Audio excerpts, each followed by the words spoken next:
देंगे कि चूंकि इस बार बहुत सारी बातों में से एक बात जो कही है इलेक्शन कमीशन ने कि अभी 15 जनवरी तक किसी भी तरह की फिजिकल रैली यानी व्यक्तिगत तौर से कोई रैली पदयात्रा ऐसा कोई भी कैनवासिंग का प्रचार का काम नहीं किया जा सकता है, आप ऑनलाइन ही करें, ये राजनीतिक पार्टियों से उन्होंने कहा है। तो इस बात का अलग अलग राजनीतिक पार्टियों पर क्या फ़र्क पड़ता दिखाई दे रहा है, और दूसरे नंबर पर जो फेज़ हैं 7 फेज़, इन 7 फेज़ों का क्या असर पड़ता है।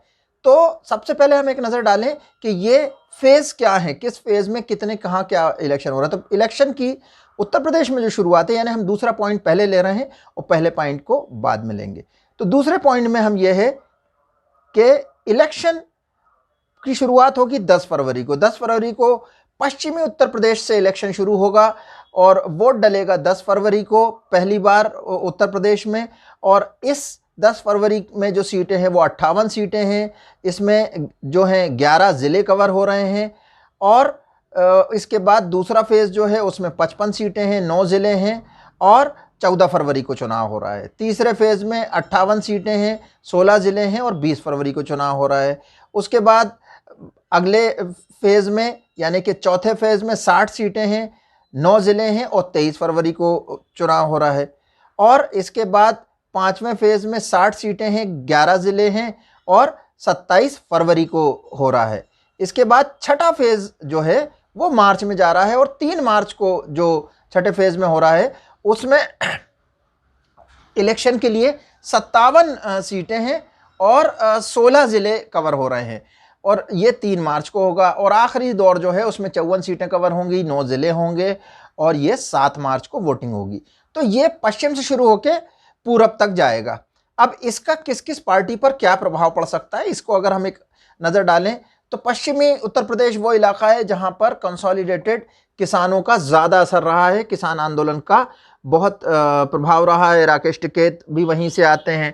दूसरी चीज़ ये है कि पिछली बार भारतीय जनता पार्टी ने इसको लगभग स्वीप किया था इसको, और ये उनके लिए एक नया समीकरण के तौर आधार पर उन्होंने जाटों को अपने तरफ मोड़ लिया था और बड़े पैमाने पर बीजेपी की पक्ष में वोटिंग हुई थी, सीटें मिली थी। इस बार ये कहा जा रहा है कि किसान आंदोलन की वजह से और पिछले जो मुस्लिम जाट के बीच का समीकरण गड़बड़ा गया था उसको ऐसा कहा जा रहा है कि ये अब फिर से ठीक हो गया है और अब ये वोटिंग एक साथ होगी। आरएलडी यानी कि जयंत चौधरी जो हैं वो मजबूत बन के उभरे हैं, जो कि पिछले 2017 के चुनाव में सिर्फ एक सीट जो पार्टी जीत पाई थी। इस बार उम्मीद है कि समाजवादी पार्टी के साथ गठजोड़ कर वो काफ़ी सीटें निकाल ले जाएंगे। तो पश्चिम से शुरुआत हो रही है, तो अब इसका फ़ायदा भारतीय जनता पार्टी को तो इस तरह से है कि भारतीय जनता पार्टी संभवतः ये मान चुकी हो कि यहाँ की जो यथा स्थितियाँ हैं वो परिवर्तित नहीं की जा सकती हैं, जो भी स्थितियाँ हों, और उन स्थितियों को हम अभी तत्काल में महीने 2 महीने में बदल नहीं सकते हैं। तो ये उनके लिए बेहतर है कि जो भी होना है वो उनके लिए हो जाएगा। अगर हम आरएलडी और समाजवादी पार्टी के नज़रिए से देखते हैं तो उनके लिए भी बेहतर है कि उनको जहाँ पे पका पकाया माहौल है वो जल्दी से हो जाए और वो निवृत्त हों उससे कि हाँ भाई हमको हमारी वोटिंग हो गई, क्योंकि कोई परिस्थितियां बदल जाएं, कोई नया ध्रुवीकरण की स्थिति उत्पन्न हो या कोई नया चुनावी मुद्दा बन जाए या भारतीय जनता पार्टी अपने संप्रेषण में प्रचार में किसी तरह से कोई ऐसी चीज़ लाए कि उनके जो कंसोलिडेशन है उसको नुकसान पहुंचाए, तो वो नहीं होगा। तो दोनों के लिए एक हिसाब से विन विन की सिचुएशन है। शायद दोनों पार्टियां, भारतीय जनता पार्टी के लिए एक हिसाब से नुकसानदेह है पिछले विधानसभा चुनाव के मुकाबले में, मगर इस बार तो जो हालात हैं अगर जैसा कि आभास देता है कि उनके लिए अब इसमें बहुत कुछ कर पाने की स्थिति नहीं है। जो उनके वोट होंगे वो उनको मिलेंगे ही मिलेंगे इस सब के बावजूद भी, और जो जा रहे हैं वो जा ही रहे हैं। पश्चिमी उत्तर प्रदेश का एक फ़ायदा भारतीय जनता पार्टी ये ले सकती है कि यहाँ पर मुस्लिम आबादी बहुत ज़्यादा है, कुछ जगहों पर 20 से लेकर 30% पहुँचती है और यहाँ तक कि 40% भी हो जाती है। तो जो एक बड़े पैमाने पे वोटिंग मुस्लिम्स की होगी, उन विजुअल्स को और उनका इस्तेमाल करते हुए राजनीतिक तौर से ये किया जा सकता है कि उसको सरकाते सरकाते जब पश्चिम तक भी मामला आए तो अवध और फिर बुंदेलखंड और लास्ट में पूर्व में, तब ये बात कही जा सकती है कि बड़े पैमाने पर बहुत हैवी वोटिंग हुई है और वहाँ पे पार्टी के लिए स्थितियाँ अच्छी नहीं है। तो कार्यकर्ता को मोबिलाइज करना आसान होगा और उसके साथ, और वोटर्स को भी, जो सिटिंग वोटर होता है, बहुत से ऐसे वोटर होते हैं जब सरकार सत्ता में होती है जो किसी वजह से पार्टी के विरुद्ध नहीं जाते परंतु घर बैठ जाते हैं, तो उनको निकालना आसान होगा। तो ये परिस्थितियां जो हैं ये इन पार्टियों के लिए इस तरह से इस फेज़ का ये फ़ायदा दिखाई दे रहा है। इसी तरह से अब हम बात करें बहुजन समाज पार्टी की, तो बहुजन समाज पार्टी के लिए इसमें कोई फ़ायदा नुकसान की स्थिति बहुत ज़्यादा दिखाई नहीं दे रही है। एक पक्ष ज़रूर है कि उनको पश्चिमी उत्तर प्रदेश में, जो कि उनका कम प्रभाव है, तो अच्छा है कि वहाँ चुनाव हो के मामला ख़त्म हो रहा है, ताकि जब वो बुंदेलखंड और उस तरफ आए उनके इलाकों में, तो उसके लिए अभी मायावती जी के पास या बहुजन समाज पार्टी के पास समय है कि वो अभी काम कर सकते थे, क्योंकि उनकी जो संगठनात्मक तौर से काम हो रहे थे, सतीश मिश्रा जी लगातार अपनी रैलियां कर रहे हैं, संगठनात्मक मैंने खुद देखी हैं, उनके गतिविधियां हो रही हैं, ज़मीन पर कार्यकर्ता काम कर रहे हैं, संगठन के लोग काम कर रहे हैं, पर मायावती जी नहीं दिखाई दी थी।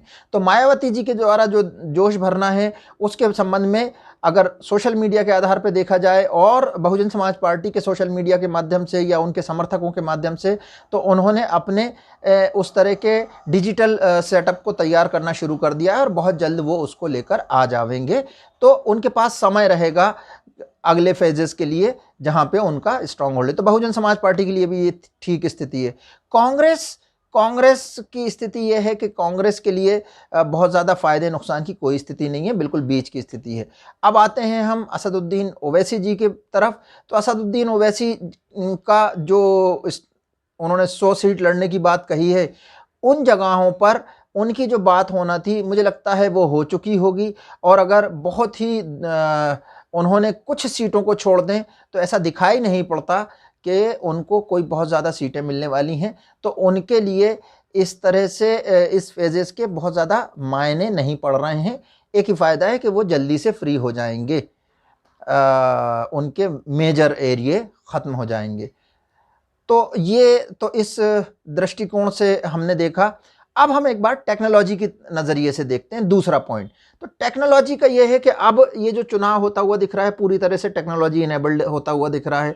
अगर आप जाकर देखेंगे स्पेस में, तो समाजवादी पार्टी ने अपना अच्छा डिजिटल प्रेजेंस बनाया हुआ है। व्हाट्सएप पे मौजूद हैं उनके कार्यकर्ता, यूट्यूब का लाइव चैनल वो दिखा पाते हैं, उसमें जो भी हो माननीय अध्यक्ष जी की प्रेस कॉन्फ्रेंस, उनका दौरा, ऐसे करके लंबे समय से वो अपने कैंपेन को बढ़िया डिज़ाइन करा हुआ है। उसके पीछे लोग हैं, मैनेजमेंट है, जो भी है वो दिखाई देता है। दूसरे नंबर पे भारतीय जनता पार्टी के पास संसाधन राष्ट्रीय स्तर पर मौजूद है, मगर उत्तर प्रदेश में डिजिटल उतनी ज़बरदस्त प्रेजेंस नहीं दिखती है। पर संभावना ये है कि फ़ौरन शिफ्ट कर दिया जाएगा उन तमाम संसाधनों को, और रणनीतिक आधार पे डिजिटल माध्यम में भारतीय जनता पार्टी अच्छी प्रेजेंस बना लेगी। भारतीय जनता पार्टी मुझे अभी मेरे नज़र में अभी वो नंबर 2 पर दिखाई देती है। अब बात करते हैं कांग्रेस की। तो कांग्रेस का उस तरह से प्रेजेंस बिल्कुल डिजिटल नहीं दिखाई देता है। अगर हम सिर्फ उत्तर प्रदेश की बात करें तो बहुत हद तक प्रियंका गांधी निर्भर हैं अन्य चैनल पे उनको उनसे दिखाने के लिए। कांग्रेस के अपनी जो प्रेजेंस है वो निर्भर है दूसरों पे, उनके पास अपना सेटअप उतना दिखाई नहीं देता जैसे कि समाजवादी पार्टी का है या भारतीय जनता पार्टी का एक्सक्यूज मी राष्ट्रीय स्तर पर दिखाई देता है। तो अब हम इसमें कांग्रेस को जो है तीसरे नंबर पर रखते हैं और सबसे पीछे रख रहे हैं बहुजन समाज पार्टी को। तो बहुजन समाज पार्टी की अभी विधिवत एक फैन क्लब है, मायावती फैन क्लब, उससे प्रेजेंस दिखाई देती है। बाकी किसी तरह से डिजिटल कोई प्रेजेंस उस तरह से नहीं दिखाई देती, परंतु उनका काम करने का तरीका लग रहा है। वो संगठन पे ज़्यादा काम करते हैं, वो काडर बेस्ड ऑर्गेनाइजेशन है, पॉलिटिकल पार्टी है, तो वो उसी ढंग से चीज़ों को लेते हैं। तो उम्मीद है वो डिजिटल का जो आम जनों को दिखाई दे रहा है वो डिजिटल मीडिया यूज़ नहीं कर रहे हैं, पर व्हाट्सएप या टेलीग्राम इस तरह की चीज़ों का उपयोग करते हुए फ़ोन वो अपनी प्रेजेंस और अपने काम बनाए हुए होंगे। हाँ, और उनके वोटर में भी फ़र्क है कि वो वोटर बहुत कमिटेड होता है, दरकता है, छिटकता है, परंतु फिर भी 20% से नीचे नहीं गिरा था पिछले बार के उस दौर में भी। तो ये परिस्थितियों में ये चारों पार्टियां हैं। अब इसमें पांचवें चूँकि असदुद्दीन ओवैसी मौजूद हैं तो उनके बारे में भी बात करना ज़रूरी है। तो असदुद्दीन ओवैसी की जो AIMIM है उसका अपना यूट्यूब का चैनल है, फेसबुक पे मौजूद है, वो सभी चीज़ों पे हैं। वो एक तरह से भारतीय जनता पार्टी का एक छोटा-सा स्वरूप है, एक तरह से जो बहुत ही मुखर, प्रखर उस तरह की चीज़ें दिखाई देती हैं। एक दूसरा आईने में आप देख रहे हो उस तरह की स्थिति है भारतीय जनता पार्टी और एआईएमआईएम की डिजिटल भी। वो उसकी भाषा भी उस तरह की होती है, कंटेंट भी उसी तरह का होता है, परंतु उत्तर प्रदेश में अभी उसका वैसा प्रभाव नहीं दिखाई दे रहा है। और अगर हम उसका आकलन करें कि वो कह भले ही 100 सीट कर रहे हों, पर जिन सीटों को वो अपने लिए मजबूत मानते होंगे अंदरूनी तौर से, उतने के लिए उनके वो संसाधन पर्याप्त हैं। तो इसमें जो बड़ा फ़र्क हमें लगता है कि डिजिटल हो जाने से नुकसान में जो जाएगी, वो जाएगी बहुजन समाज पार्टी सबसे ज़्यादा। देखते हैं आने वाले कुछ दिनों में वो रिकवर कितना अच्छा करते हैं, अपने डिजिटल सेटअप के साथ कैसे आते हैं। और दूसरे नंबर पर कांग्रेस को भी इसमें नुकसान होता हुआ मुझे लगता है दिखाई देता है। समाजवादी पार्टी के पास है setup system, Bharatiya Janata party को सिर्फ मेरी नज़र में शिफ्ट करना मौजूद बाकी है। तो ये दोनों परिस्थितियां थीं। अब अगर हम एक बार नज़र डाल लें कि उत्तर प्रदेश में 2017 की क्या स्थितियां थीं, उसमें चुनाव में पार्टियों की क्या कहानी थी, तो 2017 में भारतीय जनता पार्टी, कांग्रेस, इन सब की तो 312 सीटें भारतीय जनता पार्टी के पास हैं, बिखरी हुई हैं। पूरे प्रदेश लगभग उन्होंने कवर किया हुआ था। समाजवादी पार्टी 47 सीट लेके आई थी, बहुजन समाज पार्टी के पास 19 थी, इंडियन नेशनल कांग्रेस या कांग्रेस हम जिसे सरलता से कहते हैं उसके पास 7 सीटें दिखा रहे हैं। तो ये जो 312 बीजेपी कह रहे हैं, इसमें तमाम बीजेपी और सहयोगी दल सब शामिल हो जाते हैं। तो इस तरह से ये परिस्थितियां हैं, इनमें ये चुनाव होना है। पिछली बार भी मोर और लेस साथ ही फेज थे, बहुत ज़्यादा फ़र्क नहीं है दोनों की प्लानिंग में, जिस तरह से फेजेस में हो रहा है। इलेक्शन कमीशन को इस बात की बधाई देनी चाहिए कि उन्होंने पिछली बार 8 जनवरी को घोषणा करी थी 2017 में, और पूरा कार्यक्रम जो था रिजल्ट आए थे 11 मार्च को।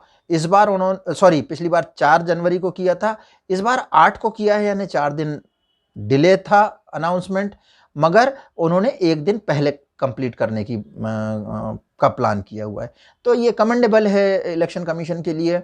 और चुनाव इस दौर में कर पाना, अगर हम इसको एक दायित्व या जिम्मेदारी की तरह माने, तो हमें इलेक्शन कमीशन को अप्रिशिएट करना चाहिए कि उन्होंने बड़े अच्छे से प्लान किया हुआ है और प्रोटोकॉल बनाए हुए हैं, स्टैंडर्ड ऑपरेटिंग प्रोसीजर्स हैं, गाइडलाइंस हैं, बहुत सारी चीज़ें हैं।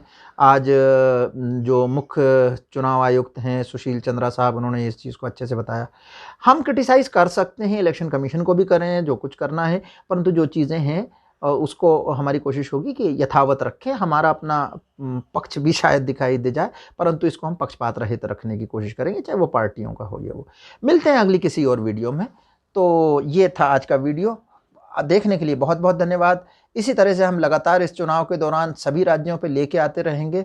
आप इसके लिए हमारे वीडियो को देखें, पसंद आने पर दूसरों तक पहुंचाएं, यानी शेयर करें, और आपके विचारों से हमें अवगत कराएं अपने कमेंट के माध्यम से। साथ ही इस चैनल पे सब्सक्राइब करें, और सब्सक्राइब ऐसे करें कि पहले बेल आइकॉन दबाएं, फिर सब्सक्राइब करें, ताकि अगली बार जब भी हमारे वीडियो आए तो आपको नोटिफिकेशन मिल जावे।